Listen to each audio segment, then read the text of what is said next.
everyone and welcome to the Redmen TV. It is your Liverpool news update show. We are here in Pittsburgh ahead of Liverpool's game against Real Betis tonight. I'm delighted to be joined by Lewis Steele of the Daily Mail to talk to the latest talking points around the Reds, and most of it is going to come from the press conference that you attended yesterday, Lewis. Can we start then? So we've had it confirmed now, Jota's coming, Konate and Gravenberch are on the way. That's it though, we're not going to see the likes of any of the other guys who got favour in the Euros, including Alisson, for example. Actually, Brazil got knocked out quite early, but it looks like they decided to keep him at home. But we're going to get Jota, Gravenberch, and we're going to get Konate. Is that probably because he didn't feature too much in the Euros, do you think? Yeah, I think so. I mean, like, they all went out earlier than later, didn't they? So it's only right that they come here, I think, and they probably want to get in front of the new manager as well and just show them what they can do. But the tour does feel a bit like, you know, like it's like a band going on a world tour without the lead singers, isn't it? Like, half the main cast are missing. I know, like Mo Salah's here and stuff, but in a way that does present an opportunity, doesn't it, to the sort of fringe players or the players coming back from loan like Carvalho and these sorts of players. So it's a good opportunity for them lot to make a real impression in front of Slot ahead of the new season. Yeah, so obviously you mentioned there about the main cast. We know now Andy Robertson's here, but he's not going to play in any of the games. Arne Slot revealed he's injured. Ankle injury, I know you tweeted out yesterday. What was interesting, Lewis, is that Arne Slot said he went into the Euros with that injury, and apparently he's aggravated or it's got worse. I understand it from a Scotland point of view, maybe from Andy Robertson's point of view. If you're a Scotland fan, you want that. But I'm a Liverpool supporter, I've got no affiliation to Scotland. Quite odds in a way that Liverpool, an injured player still went and played. And obviously now it's Liverpool who are hindered because he's not going to take any part in any of the games on this tour. Yeah, well, I think I was speaking to someone yesterday and they were saying that he did it in the Scotland warm-up game or something. Not a warm-up game, maybe their last sort of... It was in like that March international break, he did it.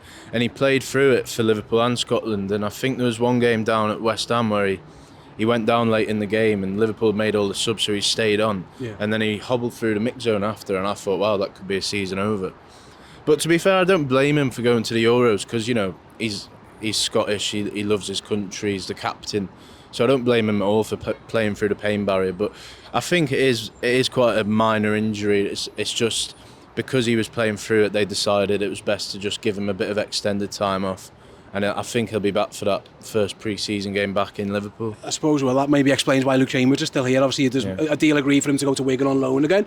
I mean, at first it was like he's going to join after the tour, maybe connecting the dots. That's what makes sense now. Luke's here because Andy's not going to play any part in any of these games. Yeah, exactly. And it's good experience for Luke as well, like to be on this tour around all the good players and in front of Arne Slot. I think he rejected a bit of championship interest to go to Wigan just out of loyalty because he was there last season. But for all them young players, it's just good to be here, whether they're going to stay past August or not, I think. Absolutely. Speaking of players then at the press conference, we'll go back to the manager at the end, but I want to speak about Curtis Jones's comments because I actually watched it on the flight over. It was an entertaining 20 minutes actually with Curtis, and you were obviously in the room.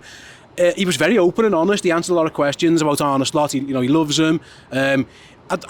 Some people have perceived it maybe as a dig at the last manager in terms of the setup and the style of play. I'm not sure. It was more maybe it's just that this manager and this style of play looks like, according to Curtis's words, that it's going to suit what he wants to do more, get on the ball. Yeah. He's not going to be the facilitator for the other guys, or the midfielders aren't. That's one thing we may have learned from Curtis yesterday, that looking at the difference between Arne Slot and Jurgen Klopp's side is that maybe a bit more midfield focused, which Curtis was obviously delighted with giving his comments. I think like his comments have been blown quite out of proportion in terms of on social media and in like headlines and stuff, but it definitely wasn't a dig at Jurgen. I think it was all just saying how much he loves Slot, and it's not like the two things can be mutually exclusive. Like he loves Slot and I think it will suit him, but I was really pleasantly surprised by him yesterday. I thought he spoke really well. Yeah, if you notice, by the way, what people watching, a little change in the camera angle. We had a couple of technical issues, so we're starting again from this point on. But yeah, Lewis, going back to Curtis Jones, you mentioned before about he seems happy with happier anyway. And you mentioned how much of a positive it was that he was open and honest and speaking truthfully. It was also interesting that he, how determined he is to get that shirt. He was like, I think I can get the shirt, I'm going to keep it. And then he referenced he came back early. Obviously, he could have had an extended break because he was in that the initial England squad. He declined that because he wants to be here because he knew the likes of McAllister, etc. aren't going to be here. So he wants that shirt, and it looks like he's determined to get it from what he spoke to you guys about. Yeah, well, he basically said like the whole time he's been in the first team at Liverpool, he's always felt like there's a bit of a hierarchy and players are above him, but he feels like he's ready to step above him. And you know, I think he had quite an injury last season, but when he got a run of games in the team, I thought he was really good, and he really sort of brought a bit of calmness to the midfield. And you got to respect him for coming back early, and that's like, I mean, that's what I'd do as well if I was a player. Just get in front of the new manager, be there every day, take in all you can, show him what you can do. And I think I'd be very surprised if he doesn't start that first Prem game down at Ipswich. Yeah, he's certainly got the shirt, hasn't he? I think John from the Anfield Rap said that's a mature shirt. Now you earn it, and someone's going to have to get it. I thought it was a good question from John. Moving on then away from Curtis, back to the manager. Obviously, it's the summer, the transfer window. Everyone's, as you know, when you're with your Twitter messages, everyone's asking you, signing. It was put to Arne Slot about the transfers. And that's sort of the line that stuck out was when he did say, you know, Richard Hughes is looking for them. And he said, I think it was on the lines of he'd be surprised if Liverpool didn't bring at least a player in or two. So yeah, what was your thoughts on that? And like I say, what the type of transfer business Liverpool are trying to do? Yeah, well, I think you know, it's understandable that the fans are getting a bit aggy about the lack of signings, but I thought Arne Slot made a really good point. He basically said that he wants quality over quantity, and what's the point in signing someone for the sake of it? And I think that's quite a sensible approach to take, because when you look at that team last season, they only really need one or two additions, I think, to make that step and challenge City again for the title. But he did say that he'd be surprised if they didn't sign anyone, and I would too. I think realistically they do need maybe another defender and a number 6 for me. Yeah. I don't really think they need another forward unless someone leaves. I mean, because realistically forwards cost 100 million if you want to get a good one these days. But I think they need another defender, because you can't really rely on Konate's fitness. Quansah, very good last season, but he's only got a season under his belt. So I think they need that. And then I'm not overly convinced by Endo moving forward. I think he's a good player, and he, you know, for what he cost, I think he was a good signing. But I think if you want to win the Premier League, you look at the difference at City and Arsenal, where they got Rodri and Rice. They're just levels above Endo, I think, and I think they really need to strengthen in that department.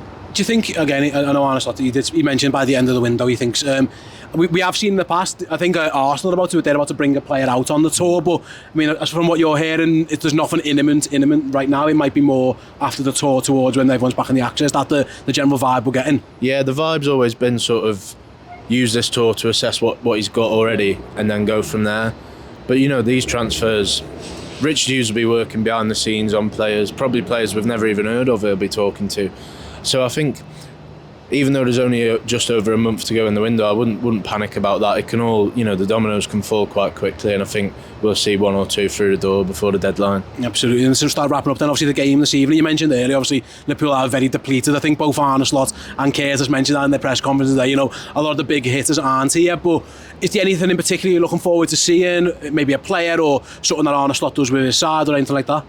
I think I'm just overall excited to have a look at what they're like in the flesh. I mean, I know you can't really tell too much from pre-season games, but you'll be able to see a bit in terms of the tactical changes that we might expect this season.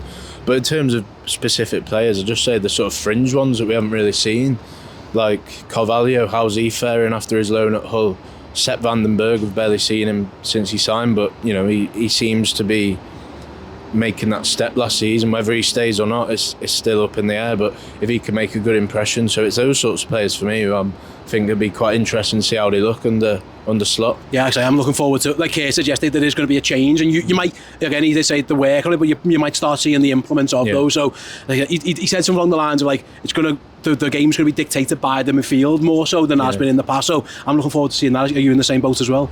Yeah, well, Slot's always said that he's a big fan of like the Guardiola style of play, which is a bit more, you know, it's quite slow and it can be quite boring to watch at times because City just keep the ball. But you think with when he came over to England, it took him a year to get going. So I don't think we're going to sit there tonight and it all suddenly Liverpool look like prime Barcelona. But you know, I think it'll take a few months, but it'd be interesting to see how it sort of steps forward in the pre-season. Absolutely, looking forward to going to it's an amazing city. We haven't been here too long, but I know you've walked around. It's fantastic, and I mean, a few people have approached me about the game themselves as well. I'm looking forward to. So, are you looking forward to getting down to Arsneal? A fantastic stadium. We've all been down there earlier today as well. You're looking forward to the match? Yeah, it's a beautiful stadium. It's just across the river here. It's a lovely little ground. Looking forward to being there. Yeah, absolutely, me too. Can't wait. So yeah, guys, do keep an eye out on the channel. We'll have loads of coverage from the game. We'll try and speak to as many people as you can. But for now, thanks to Lewis. Thanks for you guys for watching or listening, and we'll be back with another news update as soon as we have one. See you all then.